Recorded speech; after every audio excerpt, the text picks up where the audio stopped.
आयुष्यभरासाठी संबंध तोडून घेतील दोघे।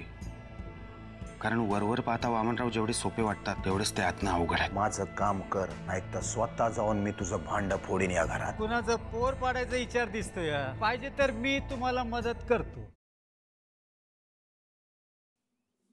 काय झालं? बस।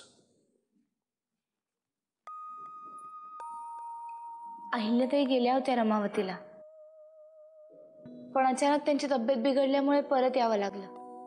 त्यांची खेप फुकट गेली। कळलं मला ते, पण तिचं जाणं अगदीच काही फुकट गेलं नाही। उलट तिच्या मनात असं काहीतरी आलं, हीच मोठी गोष्ट आहे। जास्त काही बोलल्या नाहीत त्या, पण चेहऱ्यावरून खूप आनंदी वाटत होत्या। म्हणजे एखादं काम खूप वर्षांपासून करायचं आणि ते झाल्यावर कसा आनंद होतो ना, तसा आनंद होता। एका राजकारण्याची मुलगी आहे ती। राजकारण तिला स्वस्थ बसू देणार नाही। तुम्ही जाऊन बोला ना त्यांच्याशी काहीतरी, त्यांना खूप बरं वाटेल। आत्ता मला तेवढा वेळ नव्हता जानकी, पण पुढच्या वेळेला मीच तिला घेऊन जाईन। उगाच तिला असं नको वाटायला की तिच्या एकटीवरच सगळं सोपवलंय। त्यांच्या आत्ताच्या वागण्यावरून ते असा काही विचार करतील असं वाटत नाही मला। केला तरी चालेल, कारण असूया ही राजकारणाचा प्राण असते। फक्त त्या असूयेत कोणत्याही प्रकारचा द्वेष नसावा, महत्वाकांक्षा असावी, काहीतरी चांगलं करून दाखवण्याची महत्वाकांक्षा। तुम्ही असे बोलायला लागलात ना की असं वाटतं की तुमची एखादी कार्यकर्ता म्हणून यावं आणि तुमच्या पाठोपाठ राजकारणाचे धडे गिरवावे। राजकारणात तुमच्यासारख्या लोकांचं काही काम नसतं, कारण तुमचा समोरच्या व्यक्तीवर पटकन विश्वास बसतो, तुम्ही विश्वास ठेवता। जी माणसं स्वतःवरही विश्वास ठेवत नाहीत ते खरे राजकारणी। पण मग मी कदाचित राजकारणी कधीच नाही बनू शकणार, कारण माझा तुमच्यावर पूर्ण विश्वास आहे।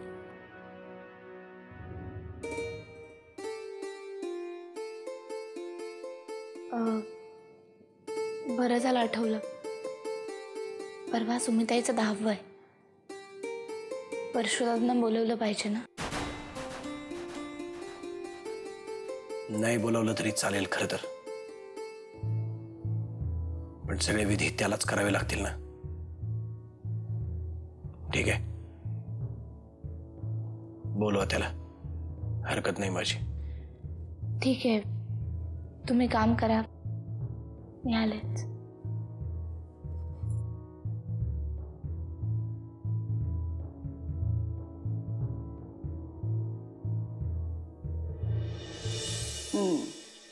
मग कशी झाली तुझी रमावतीची ट्रिप? छान बदल झालाय हा तुझ्यात। अशीच जर काम करत राहिलीस ना तर एक दिवस खरंच खूप मोठी होशील बघ।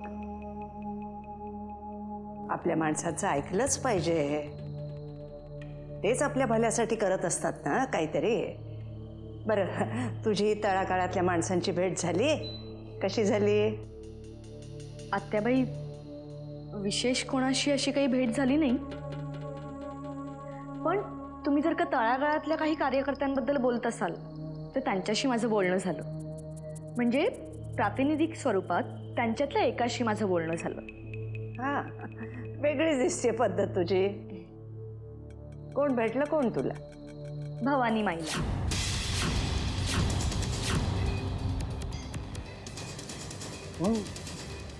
भवानी बाई? हो,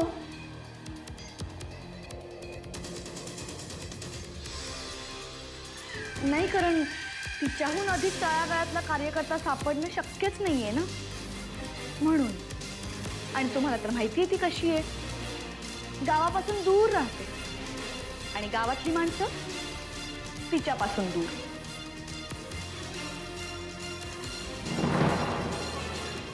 तू कशाला गेली होतीस तिला भेटायला? कशाला म्हणजे? अहो, त्यांची चौकशी करायला।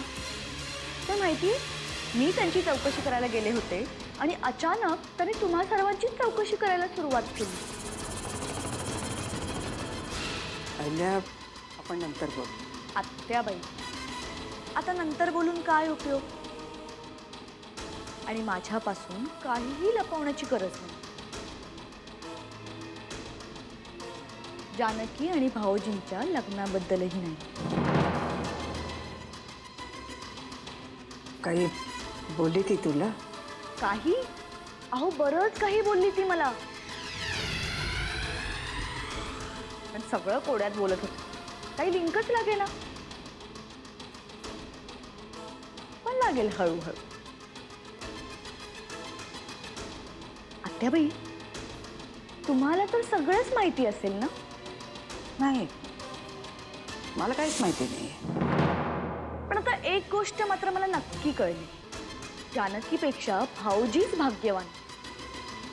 त्यांना जानकीसारखी बायको मिळाली ना. मी तर भारावूनच गेले. का? का म्हणजे काय? आत्याबाई, मला त्यांच्या लग्नाबाबत सगळं कळलंय. सगळं म्हणजे सगळं, बरं का? बरं, आता मी येते. भरपूर काम आहे.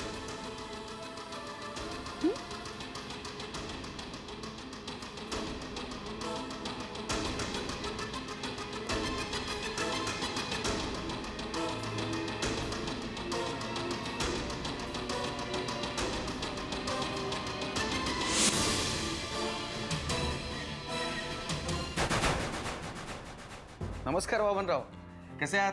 काय म्हणते कोर्ट? कोर्ट काय उत्तम चालू आहे. मंत्रालयाची काय खबर बात? अलीकडे घोटाळ्यांचं पीक आलंय तिथे. चालायचंच. प्रत्येक क्षेत्राचे आपापले नियम असतात. काय बोलताय वाकनीस? राजकारणाचे कुठले आलेत नियम वगैरे? चेष्टा करताय ना माझी? नाही, खरंच नाही, अगदी सहज म्हणालो. चला येऊ मी.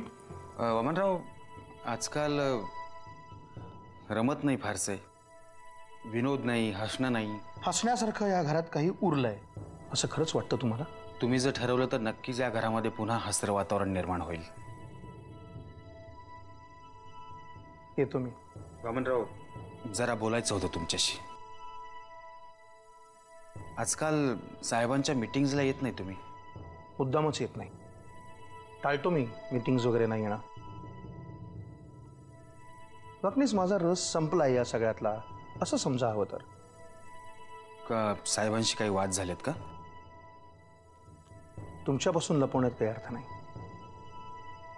हो, झालेत. काय झालंय तरी काय नक्की? काय झालं? वाकनीस, सुमित्रानी आत्महत्या केली नव्हती, तिचा खून झाला. म्हणजे प्रत्यक्ष कोणी केला नसेल, पण अप्रत्यक्षपणे परशूच तिच्या मृत्यूला कारणीभूत आहे. काय वाकनीस, तुमचं काय मत आहे याच्यावर? माझं मत काय सांगणार? हो, तेही झालंच. सांगा सांगा वाकनीस, दादाला न घाबरता सांगा. गेले कितीतरी दिवस, खरं तर कितीतरी वर्ष, दादा म्हणेल ते ऐकायचं असंच चाललंय या घरात. तुमचं म्हणणं मला पटतंय, पण साहेबांची अडचण समजून घ्या तुम्ही. अहो, साहेबांना चारही बाजूने विचार करावा लागतो. अच्छा, या विचार करण्याच्या नादातच सुमित्राचं पोस्टमार्टम होऊ दिलं नाही त्यानं. म्हणजे काय? तुम्हीच पाहिलं ना ते सगळं. आणि हा असा चारी बाजूनी विचार करावा लागतो का त्याला? वामनराव, हा प्रश्न खूपच मोठा आहे. अहो, साहेबांचं राजकीय अस्तित्व पणाला लागलंय. या घरातल्या प्रकरणामुळे मीडियाने साहेबांना टार्गेट केलं असतं. लोकांनी बहुसंख्य मतांनी साहेबांना निवडून दिलंय आणि आपल्याला चर्चा आता त्या विजयाची हवी आहे, याची नको आहे. हो, अच्छा अच्छा, म्हणजे तुम्हाला असं म्हणायचं की सुमित्राने जरा थोडं उशिरा मरायला हवं होतं, नाही? वामनराव, प्रश्न हा साहेबांच्या पॉलिटिकल इमेजचा नसून या किल्लेदार घराण्याच्या इज्जतीचा होता. काय बोलताय वाकनीस? घरात हसत खेळत वावरणारी एक बाई गच्चीवरून पडते, मरते, आणि तिच्या मृत्यूची चौकशी करायच्या ऐवजी स्वतःची इमेज जपणाऱ्या लोकांना इज्जत वगैरे काही असते असं खरंच वाटतंय तुम्हाला? तुम्हाला असं वाटत असेल ना की परशू शेठला अटक व्हावी, तर आपण त्यांच्या जुन्या फाईल ओपन करू. इंदुलकर मर्डर केसची फाईल अजूनही पेंडिंग आहे. वा, हा बरा न्याय आहे तुमचा. हा, आत्ता दादाला वाटलं म्हणून तो बाहेर आहे. दादाला वाटलं की तो आतमध्ये. दादाला वाटेल तेव्हा त्यांनी त्याचं काम करायचं. दादाला वाटलं की नाही, की नाही. वाकनीस, या परशुवर दादाचा हात आहे ना, म्हणून माजलाय तो. आणि मला परशुचा हा माजच उतरवायचा आहे. पण त्यासाठी हीच केस का? का? कारण आपण शिक्षा नक्की कोणत्या गुन्ह्याची भोगतोय हे कळणं फार महत्वाचं असतं वाकनीस. कोर्टामध्ये रोज 1000 केसेस पाहतो मी. निव्वळ पैशासाठी दुसऱ्यांनी केलेले गुन्हे स्वतःच्या नावावर घेणाऱ्या माणसांच्या. शिक्षा होतेच हो, कोणाला तरी होतेच. पण त्यामुळे ज्याच्यावर अन्याय झालाय ना, त्याचं समाधान नाही होत.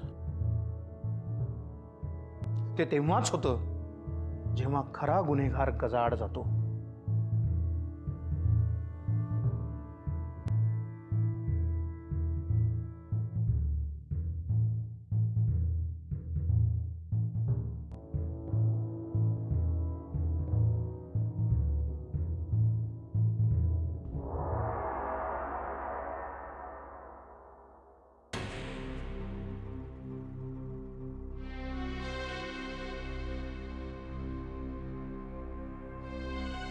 काय झालं आतेबाई, असा दरवाजा का बंद केलास? पहिल्या रामावतीला गेली होती, माहितीये तुला? हो, मीच तिला परवानगी दिली. तिथल्या कार्यकर्त्यांशी बोललो, त्यांना तिला मदत करायला सांगितली. काय झालं? काही कार्यकर्त्यांना वगैरे भेटलेली नाहीये ती. कोणाला भेटायला गेली होती माहितीये? कोणाला? भवानीबाईला.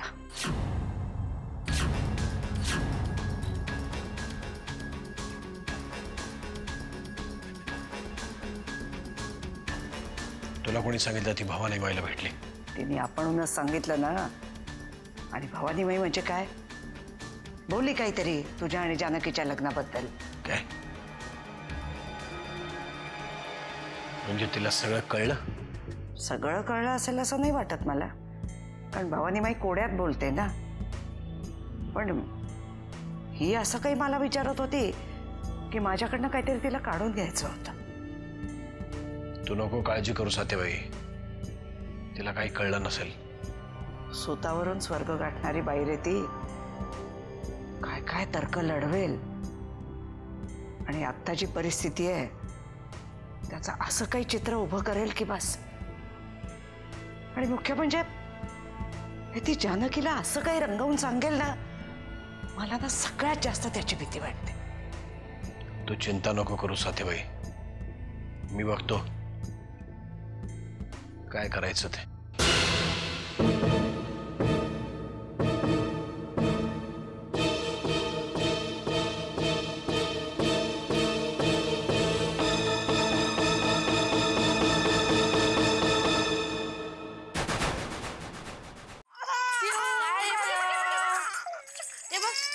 मामा काय करून दाखवतो? हे बघ हे बघ हे बघ काय हे. इथं इथं इथं मी तिला गाणं म्हणून दाखवू का? हा, एकदम नवीन गाणं आहे. म्हणू म्हणू? हा म्हण. चिऊ आई का? शीला म्हण म्हण. शीला शीला की जवानी. गण्या, अरे कसलं गाणं म्हणून दाखवतोय? जास्त रडायला लागली ती. अगं ताई, काल पण ती अशीच रडत होती. मग मी तिला हेच गाणं म्हणून दाखवलं, शीला की जवानी. मग लगेच हसायला लागली ती. गण्या, त्यापेक्षा ना तू मुन्नी बदनाम होईल गाणं गा. नाही नाचायला लागली ना तर बघ. अरे देवा, काय माणसं आहात तुम्ही. मी तिला आपली अंगाई म्हणून दाखवते, रामरक्षा म्हणून दाखवते, आणि तुम्ही मुन्नी आणि शीला. शी. हे बघ जानकी, आजकालच्या मुलांना गाण्याची हीच भाषा कळते. आणि ज्यांना जी भाषा कळते ना त्याच भाषेत त्यांच्याशी बोलायचं. काय गण्या? हो, मला एवढंच माहितीये की माझ्या चिवला मी जी बोलेन ती भाषा कळते. ओके नाही चिव? ओके नाही? अशा पाहू कशाला बोलायचं? हा, खरं सांगू जानकी, हा, तू ना जेव्हा सगळ्या जगाला विसरून चिवशी तिच्या बोबड्या भाषेत खेळत असतेस ना, तेव्हा जगात याहून भारी दुसरं काहीच नसतं.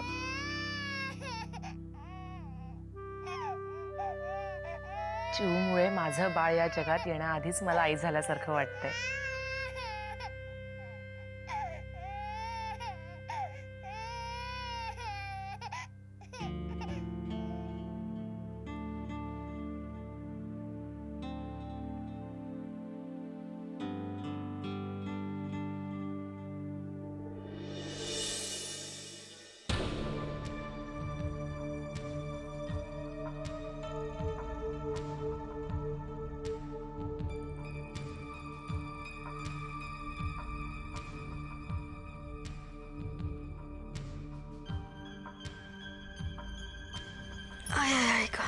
सुगंधा अजूनही दुखतंय का ग?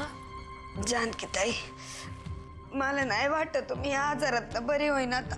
अगं आजार कसला? पडलीयस ना, लागलंय ना, दुखणारच. होईल बरं. पाय नुसतं जमिनीला टेकवायला गेलं तरी कळ जाते मस्तकात. काय करू सांगा? आपण एक काम करायचं का? वेगळ्या कुठल्या तरी डॉक्टरांना दाखवायचं का? तुझी ही अवस्था मला पण पाहवत नाही आता. पण तुला वाटतंय तसं घरातल्या इतर लोकांना पण वाटलं पाहिजे ना. तू नरसिंह दादांना विचारून कर बाई काय ते. हे बघ सुगंधा, तुम्हा नवरा बायकोंचं नाव काढलेलं सुद्धा त्यांना चालत नाही. त्यामुळे त्यांना काही विचारण्याच्या भानगडीत मी पडणार नाही. पण माझ्या सगळ्या आशा तुझ्यावरच येतात. मी काय करू सांग ना. मला तरी बरं वाटतंय का तू अशी एकटी राहतेस? जानकी ताई, अजून एक गोष्ट विचारायची होती. आता सुमिताईचे दिवस कार्य करायचे तर यांना बोलवावं लागेल ना रमावतीवरनं. सगळ्यांना वाटायचं त्यांच्यात वाद आहेत म्हणून, पण सुमिताईचा खरंच जीव होता त्यांच्यावर. या विषयावर मला काहीही बोलायचं नाही, कारण सुमिताईचं आत्तापर्यंत जे काही वाटोळ झाले ना ते फक्त परशुदादांमुळेच झाले. बरं राहिलं, आपण नको बोलायला या विषयावर. पण अगं यांच्याशिवाय दिवस कार्य होणार आहेत का? मी बोलली यांच्याशी. परशुदादांना इकडे येण्याला त्यांची काही हरकत नाही आहे. बघू, मी वाकनीस काकांना फोन करून परशुदादांना इकडे बोलवायला सांगते. राहू दे, तू कशाला त्रास घेते. मी बसल्या बसल्या करीन फोन यांना. ठीक आहे, कर. काळजी घे. ऐक,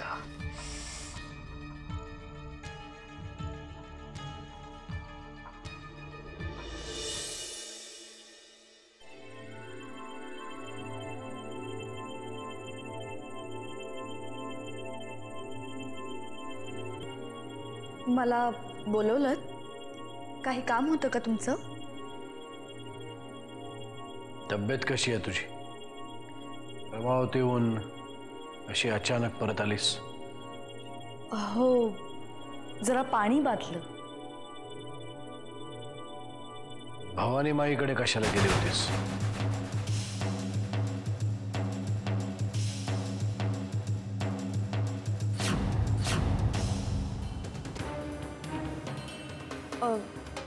मी मला खरं उत्तर हवंय.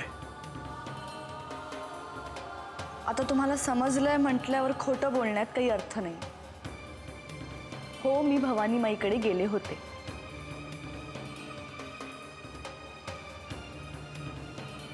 तू भवानी माईकडे गेली होतीस का नाही हे नाही विचारलं. तू का गेली होतीस हे विचारलं मी. माझं त्यांच्याकडे खाजगी काम होतं. जसे तुम्ही जाता तशीच मीही गेले होते. एवढं नाटक करून जाण्याची काय गरज होती? सरळ सांगून जायचं होतंच ना. तुम्ही तरी कुठे सांगून जाता की भवानी माईकडे चाललायत म्हणून? तुम्हीही लपून छपूनच जाता ना. अहिल्या,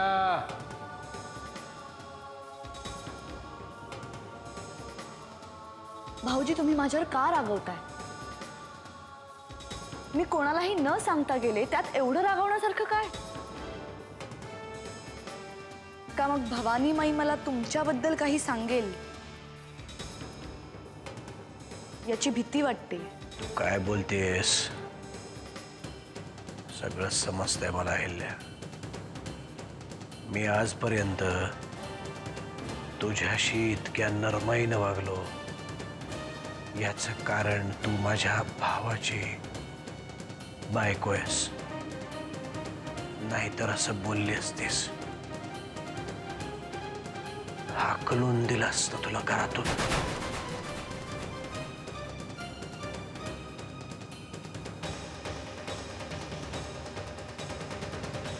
भाऊजी, मीही तुमच्याशी या घरात आदरानेच वागते. तशीच वाग. आणि मध्येच तुला अशी धमक्या देण्याची लहर येते ना, ती येऊ देऊ नकोस. निवडणुकीच्या आधी कशी होतीस तशीच राहा. स्वतःच्या फायद्यासाठी मला अडचणीत आणण्याचा प्रयत्न करू नकोस. मी माझ्या मर्यादा ओळखून वागतोय, तशीच तूही वाग.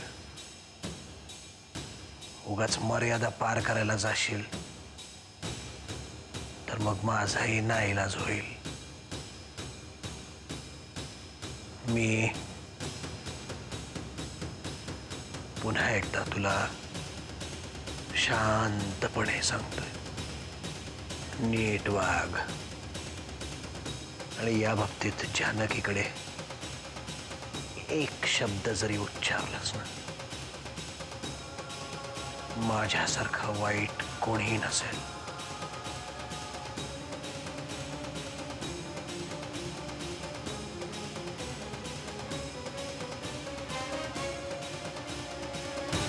ठीक आहे.